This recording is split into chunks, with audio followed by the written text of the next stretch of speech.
Billionaire falls in love with a flower girl. You won't believe what happens next. The rain hammers against the glass storefront like desperate fingers, and Adrian Blake stands frozen in the doorway of Petals and Dreams, water dripping from his Italian wool coat onto the weathered wooden floor. He shouldn't be here. Not again, not for the third time this week. But there she is. Lila moves between the flowers like she's dancing with old friends, her fingers gentle against delicate stems, humming something soft and wordless that makes his chest tighten. She hasn't noticed him yet, lost in her small kingdom of roses and baby's breath, and Adrian finds himself holding his breath, afraid to shatter whatever spell has wrapped itself around this tiny corner of the world. You're going to catch pneumonia, standing there like that. Her voice is warm honey over broken glass, sweet with an edge that cuts straight through his carefully constructed walls. When she turns, those amber eyes catch the shop's golden light, and Adrian feels something fundamental shift inside his chest. He stops, watches droplets fall from his hair onto his $1,000 shoes. The rain. She tilts her head, studying him with an intensity that makes him want to loosen his tie. That's what umbrellas are for, Mr. Blake. The way she says his name, like she's tasting something forbidden, sends heat spiraling down his spine. How does she do that? Make his name sound like a question and an invitation all at once? You know who I am. It's not a question. Hard not to when your face is on half the billboards in the city. She turns back to the white orchids she's arranging, but he catches the smile tugging at her lips. Plus, you buy enough flowers to supply a wedding every time you come in. Either you're the most romantic man in Manhattan, or you're terrible at keeping plants alive. Adrian steps closer, drawn by the way the light catches the copper threads in her dark hair. Maybe I just like the company. Her hands still on the orchid stems. The silence stretches between them, electric and fragile, until the shop feels too small to contain the weight of what he's just admitted. Adrian? His name on her lips is barely a whisper, but it hits him like a thunderclap. Yeah? The rain stopped. He turns toward the window, where late afternoon sunlight streams through the glass, turning the lingering droplets into diamonds. When did that happen? He's been here 20 minutes, maybe more, completely lost in the gravitational pull of her presence. So it has, but neither of them moves. Lila sets down the orchids and faces him fully, those eyes searching his face like she's looking for something specific.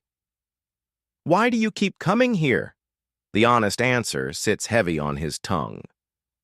Because you make me. Remember what it feels like to breathe. Because in a world full of people who want something from me, you just exist.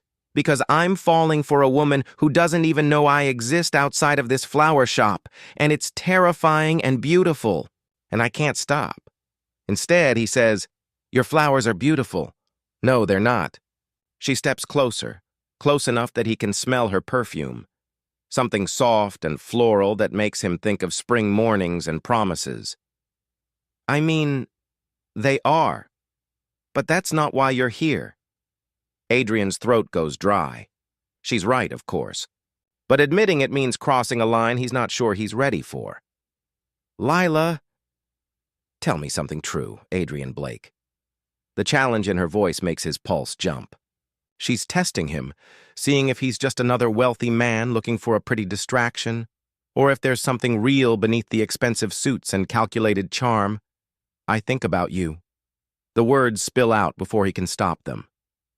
More than I should. More than makes sense.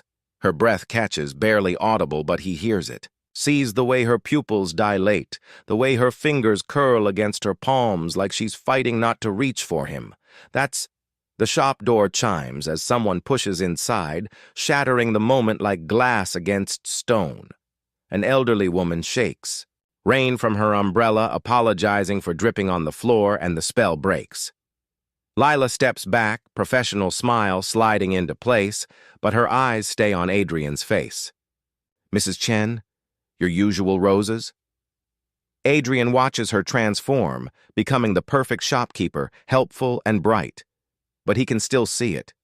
The slight tremor in her hands, the flush high on her cheekbones, the way she keeps glancing at him when she thinks he's not looking. He should leave. Give her space to work. Let this moment settle into memory where it's safe. Instead, he moves to the back corner of the shop, pretending to examine the exotic orchids, while Mrs. Chen chatters about her granddaughter's recital. He waits, patient, as a hunter, until the woman leaves with her dozen pink roses and they're alone again. Adrian. I'm not going anywhere, Lila. She turns, and the look in her eyes is part fear, part hope, part something he doesn't dare name yet. This is complicated. The best things usually are. Thunder rumbles in the distance, promising another storm, and Adrian realizes he's hoping it will trap them here together just a little longer. In this small, flower-scented world where the outside doesn't matter, where he's not a billionaire and she's not just a flower girl, where they're simply two people standing on the edge of something that could change everything. 3 days later, Adrian finds himself standing outside Petals and Dreams at closing time, wondering when he became the kind of man who lurks outside flower shops like a lovesick teenager. Through the window, he watches Lila count the register, her brow furrowed in concentration, and something in his chest clenches tight. The open sign flips to closed, but she doesn't lock the door. Instead, she glances toward the street, meets his eyes through the glass, and her lips curve into the smallest smile. An invitation. Adrian pushes through the door, the bells chime softer in the evening quiet. I brought dinner. He holds up the bag from the Italian place down the street. Not the 5-star restaurant his usual dates expect, but the family-owned trattoria with checkered tablecloths and wine served in mason jars. You don't have to. I know. He sets the bag on her counter, careful not to disturb the display of sunset-colored tulips. But you worked through lunch again. Mrs. Rodriguez mentioned it when she picked up her son's boutonniere. Lila stares at him, something unreadable flickering across her face. You asked Mrs. Rodriguez about me? I asked her about the flowers. Heat creeps up his neck. She volunteered the rest. Uh-huh. But she's smiling now. The real smile that makes her eyes crinkle at the corners. What did you bring? Carbonara, garlic bread, that tiramisu they're famous for. God, you're dangerous. She laughs, the sound like silver bells in the quiet shop. I haven't had decent Italian food in months. Then we're eating here. Unless, do you have somewhere to be? She gestures around the empty shop. Just me and the flowers tonight. Adrian unpacks the containers, while Lila clears space on the counter, moving aside order forms and receipts. Their fingers brush when she hands him plastic forks, and the contact sends electricity shooting up his arm. So, she says, twirling pasta around her fork with practiced ease, tell me something I don't know about Adrian Blake.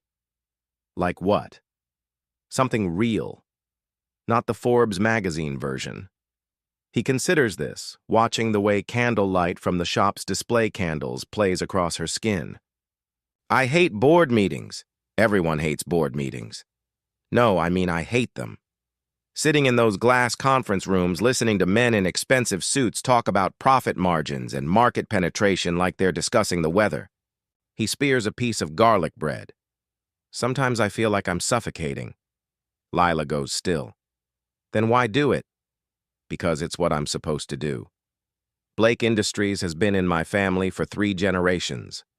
My father built it into what it is today, and when he died, Adrian shrugs, but the gesture feels heavy. Legacy is a chain, Lila. Beautiful, maybe, but still a chain. She reaches across the counter, her fingers covering his. The touch is light, tentative, but it grounds him in a way he didn't know he needed. What would you do? If you could choose anything? No one's ever asked him that before. Not his board members, not his friends, not the women who've shared his bed and his penthouses. The question sits between them, dangerous in its simplicity. I don't know. The admission tastes like freedom and terror in equal measure. Isn't that pathetic? 32 years old and I don't know what I actually want. It's not pathetic. Her thumb strokes across his knuckles, soft and sure. It's human. The words hang in the air between them, weighted with understanding. Adrian turns his hand palm up, letting their fingers intertwine, and watches Lila's eyes widen at the intimate gesture. What about you? His voice comes out rougher than intended. Always wanted to own a flower shop? She laughs. But there's something wistful in it. God, no, I wanted to be a botanist.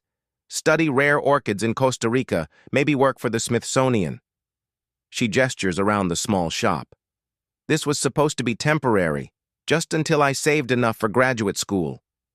What happened? Life. She pulls her hand away and Adrian immediately misses the warmth. My mom got sick. Medical bills, you know? And then she died. And this place was all I had left of her dream. She always wanted a flower shop. Adrian watches her face, sees the way she tries to hide the pain behind a bright smile. I'm sorry. Don't be. I'm happy here. Really. It's just different than what I planned. Different doesn't mean wrong, says the man who feels like he's suffocating in boardrooms. Touché. They eat in comfortable silence, the shop settling around them like a cocoon. Outside, the city buzzes with its usual evening chaos, but in here, surrounded by the soft perfume of roses and the gentle flicker of candlelight, Adrian feels more at peace than he has in years. Lila. Can I ask you something? She nods, licking tiramisu from her spoon in a way that makes his mouth go dry. Why haven't you asked me for anything? Money, connections, favors. Everyone wants something. She sets down the spoon, studying. His face with those perceptive amber eyes. Because I don't want anything from you, Adrian. I want you to want to be here. Not because you feel obligated or because I'm asking for something, but because... She trails off, color rising in her cheeks. Because what? Because you choose me, just me, not what I can do for you or what you can get from me.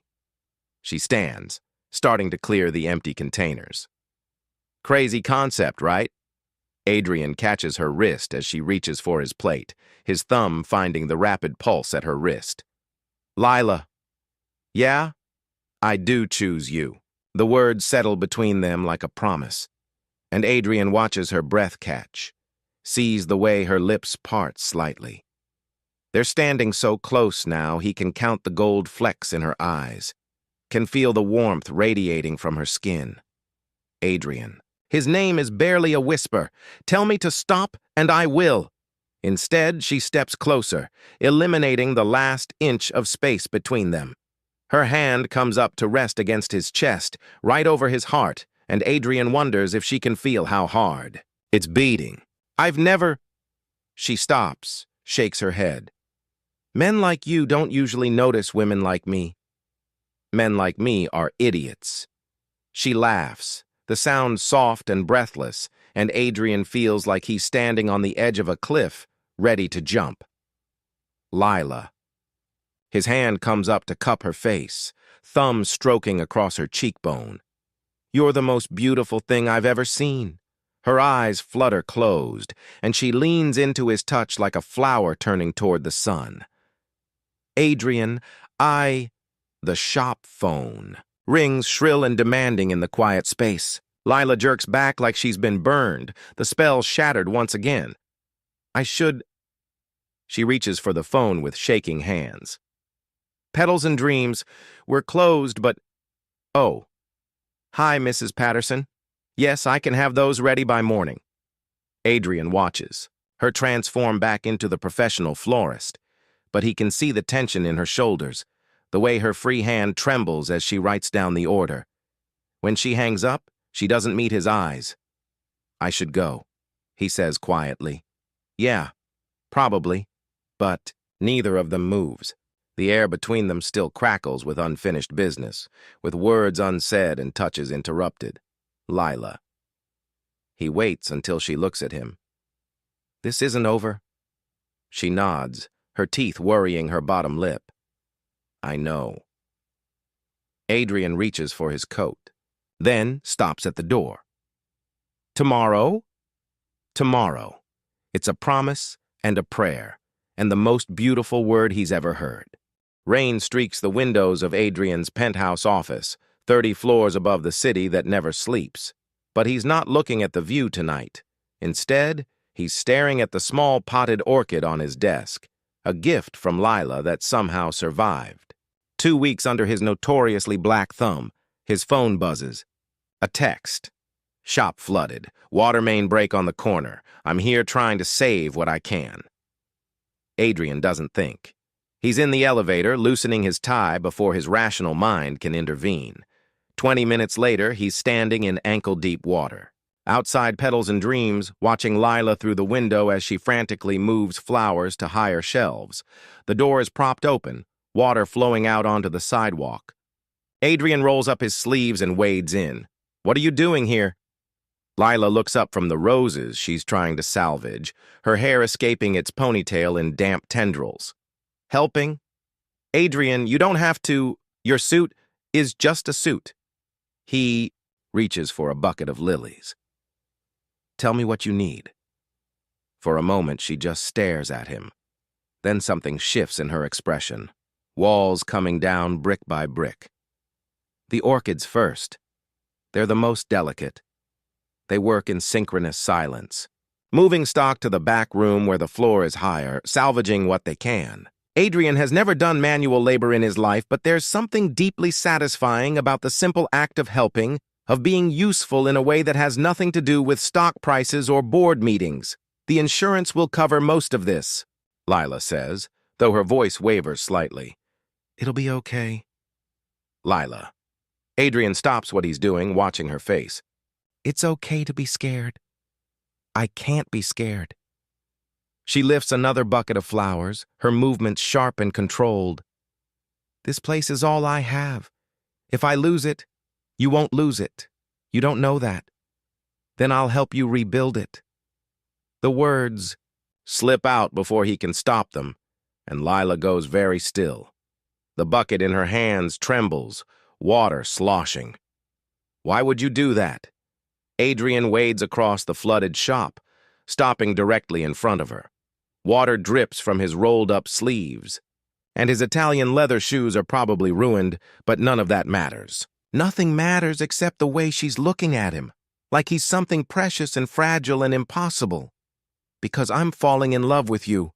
The confession hangs between them, raw and honest and terrifying. Lila's eyes go wide, the bucket, slipping from nerveless fingers to splash into the water at their feet. Adrian, I know it's crazy. I know we barely know each other. But Lila, every time I try to stay away, I end up right back here. You're in my head, in my dreams, in every damn thought I have. She's shaking now, water and tears streaming down her face. You can't love me. Too late. We're from different worlds. Your friends, your family, they'll never accept someone like me. I don't care. You will. When the novelty wears off, when you remember who you are. Adrian reaches for her, his hands cupping her face, thumbs brushing away her tears. Look at me, Lila. Really look at me. She does. Those amber eyes searching his face desperately. I've never been more myself than when I'm with you. You make me want to be better, to choose something real instead of just accepting what's expected. His forehead touches hers, their breath mingling in the small space between them. I love the way you hum when you work. I love how you know every customer's story, how you remember that Mrs. Chen likes pink roses because they remind her of her wedding day. I love that you see beauty in small things, that you make me see it too. Adrian. His name breaks on a sob. I love you, Lila. Not the idea of you, not some fantasy. You, stubborn and brilliant and kind and absolutely beautiful you. She's crying, openly now. But she's also smiling, and Adrian feels something tight in his chest finally loosen. "I love you too," she whispers. "God help me, but I do." The kiss is inevitable, soft and salt-sweet with tears.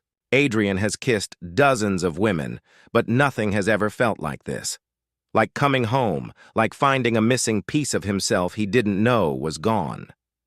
Lila melts against him, her hands fisting in his soaked shirt, and Adrian thinks he could drown in this moment and die happy. She tastes like possibility and promises, like everything he's been searching for without knowing it. When they break apart, both breathing hard, Lila's eyes are bright with wonder and fear. "This is crazy," she says. "The best things usually are." She laughs, the sound shaky but real. What happens now? Now?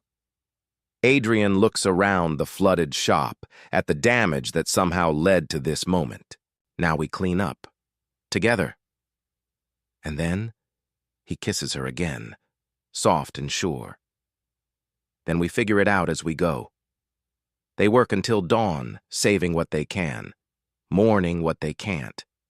When the sun finally rises over the city, painting the sky in shades of pink and gold, they sit on the front step of the shop, exhausted and soaked and stupidly happy. "I should probably call my insurance company," Lila says, leaning against Adrian's shoulder. "Probably." He presses a kiss to the top of her head. But not yet. No, not yet. Across the street, the city begins to wake up, early commuters hurrying to catch buses, shop owners lifting their metal grates, the eternal dance of urban mourning. But here, in this small, flooded corner of the world, time feels suspended. Adrian thinks about board meetings and stock prices and all the responsibilities waiting for him uptown. But for the first time in his life, those things feel manageable. Necessary, maybe, but not overwhelming, because he has something real now, something worth the complication. He has Lila. And suddenly the future doesn't look like a chain anymore. It looks like choice, like possibility, like love. 2 months later, Adrian learns that love is not enough to protect someone from the world. The photograph is front page of 3 tabloids and trending on social media. Adrian and Lila leaving her apartment building, his arm around her waist, her face tilted up toward his with obvious adoration. The headlines are predictably vicious. Billionaire's flower girl. Blake Industries CEO slums it with shop owner from penthouse to pedals. Adrian Blake's surprising new romance gold digger or true. Love? The mysterious woman who captured a billionaire's heart, Adrian, crumples the newspapers in his office, fury burning hot and bright in his chest. But it's the look on Lila's face when he arrives at the shop that breaks something inside him. "How many reporters came by?" he asks. 7, maybe 8. She doesn't look up from the arrangement she's working on, but her hands are shaking. "Mrs. Chen saw the pictures. She asked if you were really a billionaire or if the papers were lying." "Lila," your assistant called. "Victoria?" She was very polite. "Said you had a board meeting this afternoon, that it would be best if you weren't seen here today." Adrian's jaw clenches. "Victoria doesn't speak for me." "Doesn't she?" Lila finally looks at him, and Adrian sees something broken in those amber eyes. "Because she sounded pretty official when she suggested I might want to consider the impact this relationship could have on your company's image." "She had no right. She's protecting you, doing her job." Lila sets down her shears with careful precision. "Maybe she's right." "Don't." Adrian moves around the counter, reaching for her, but Lila steps back. "Don't let them do this, Lila. Don't let them poison what we have." "What do we have, Adrian?" The question comes out quiet, but it cuts deep. "Really?" Because standing here, looking at these pictures, listening to that woman suggest I'm some kind of gold digger who's going to ruin your reputation, you know that's not true. Do I? She picks up one of the tabloids, staring at the photo of them together. "Look at this, Adrian. Really look." You in your $1,000 coat, me in my thrift store dress. We look like we're from different planets. I don't care what we look like, but they do. She gestures toward the street where Adrian can see a photographer with a long lens pretending to read a newspaper. And your board does. Your family, your friends, everyone in your world. To them, I'm just the latest scandal. Adrian feels something, desperate, clawing at his chest. Since when do you care what strangers think? Since those strangers have the power to destroy the only thing I have left. Her voice cracks. 3 customers canceled their standing orders this morning, Adrian. Mrs. Patterson, who's been coming here for 5 years, said she didn't want to be associated with the drama. The landlord called asking questions about media attention and property values. I'll fix this. How? By having your PR team spin some story about how this was all a misunderstanding? By paying people to keep quiet? She shakes her head. That's not fixing it, Adrian. That's just hiding it. Then what do you want me to do? The words come out harder than he intends. Walk away? Pretend this never happened? Maybe. The single word hits him like a physical blow. Adrian stares at her, searching for some sign that she doesn't mean it. But Lila's face is composed, resolved. You don't mean that, don't I? She moves to the window, looking out at the photographer across the street. Maybe Victoria was right. Maybe we should have thought about this more carefully. Bullshit. Adrian's voice is rough with emotion. This is fear talking, not logic. You're damn right I'm scared. She spins around and now he can see the tears threatening to spill over. I'm terrified, Adrian, of losing my shop, my reputation, everything I've worked for, but mostly I'm scared of dragging you down with me. You're not dragging me anywhere. I'm choosing this, choosing you. For now. But what happens when the board pressures you? When your stock price suffers because shareholders don't like your choice of girlfriend? When you realize that loving me means giving up the life you've always known? Adrian reaches for her, his hands gentle on her shoulders. Is that really what you think? That I'd choose money over you? I think you're a good man who spent his whole life in one world. And I'm asking you to give up everything for someone you've known for 3 months. She leans into his touch, but the sadness in her eyes doesn't fade. That's not fair to either of us. Lila. He tilts her chin up, forcing her to meet his gaze. I would give up everything for you. The company, the money, all of it, in a heartbeat. I know you would. That's what makes this so hard. Before he can respond, she's kissing him, desperate and fierce and full of goodbye. Adrian kisses her back with everything he has, trying to pour all his love and certainty into the contact, trying to make her understand that she is worth every risk, every consequence. When they break apart, both breathing hard, Lila rests her forehead against his chest. I need time to think, she whispers. Some space to figure out if this is something we can actually survive. Don't do this. Adrian's arms tighten around her. Don't run. I'm not running. I'm trying to protect us both. By pushing me away, by being realistic about what love actually costs in the real world. Adrian pulls back to look at her face, memorizing the curve of her cheek, the gold flecks in her eyes. How long? I don't know. Lila, please, Adrian. If you love me, give me this. The words are a knife to the chest, but Adrian nods because he does love her, more than his own need for certainty, more than his fear of losing her. Okay, but I'm not giving up on us. She smiles then, sad and beautiful and breaking his heart. I know. Adrian leaves the shop feeling like he's walking, away from the only real thing he's ever had. Behind him, the camera clicks continuously, documenting what might be the end of the best 3 months of his life. But as he reaches his car, one thought crystallizes with perfect clarity. Lila is wrong about one thing. Love isn't about what it costs. It's about what you're willing to fight for, and Adrian Blake has never walked away from a fight in his life. Adrian spends 3 days planning the most important presentation of his life.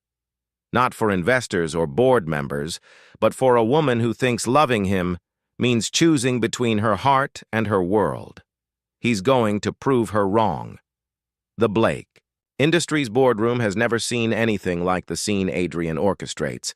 Every surface is covered in flowers, not the expensive, sterile arrangements his corporate events usually feature, but the kind Lila loves.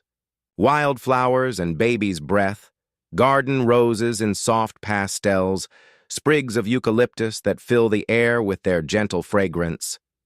His board members file in for the emergency meeting, their faces ranging from confused to concerned to openly annoyed. "Adrian," his CFO starts, "what exactly—" "Gentlemen, ladies." Adrian stands at the head of the table, more confident than he's felt in weeks. "Thank you for coming. I called this meeting because I need to tell you something important about Blake Industries' future." He clicks a remote, and the massive screen behind him lights up with financial projections. "As you can see, our stock has taken a 15% hit over the past week due to media speculation about my personal life." Murmurs around the table. His head of PR, Janet, leans forward. "Adrian, we've prepared several statements. I'm not here to do damage control." Adrian's voice cuts through the room with quiet authority. "I'm here to tell you that Lila Martinez, the woman you've all been reading about, is going to be part of my life permanently, and therefore, part of Blake Industries." The silence that follows is deafening.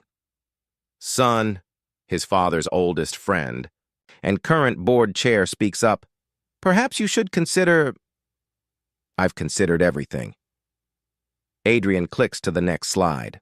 A comprehensive business plan. Lila's shop was damaged in a water main break 2 months ago. The insurance settlement barely covered basic repairs. I'm proposing Blake Industries partner with Petals and Dreams in a new venture, sustainable urban agriculture and botanical research. He can see them processing this, trying to figure out if he's lost his mind or found his genius. The market for sustainable, locally sourced floriculture is growing exponentially. Eco-conscious consumers are driving demand for responsibly grown plants and flowers. Lila has the expertise. She has a degree in botany and 15 years of practical experience. We have the capital and infrastructure. Another click. Projected. Revenues show we could recoup our initial investment within 18 months. More importantly, it positions Blake Industries as a forward-thinking company that values innovation and environmental responsibility. Janet raises her hand. "And the media attention will be managed transparently. I'm not hiding my relationship, but I'm also not apologizing for it.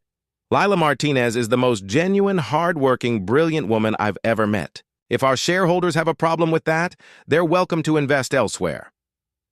The room erupts in discussion, but Adrian only has eyes for the door, because somehow, impossibly, Lila is standing there.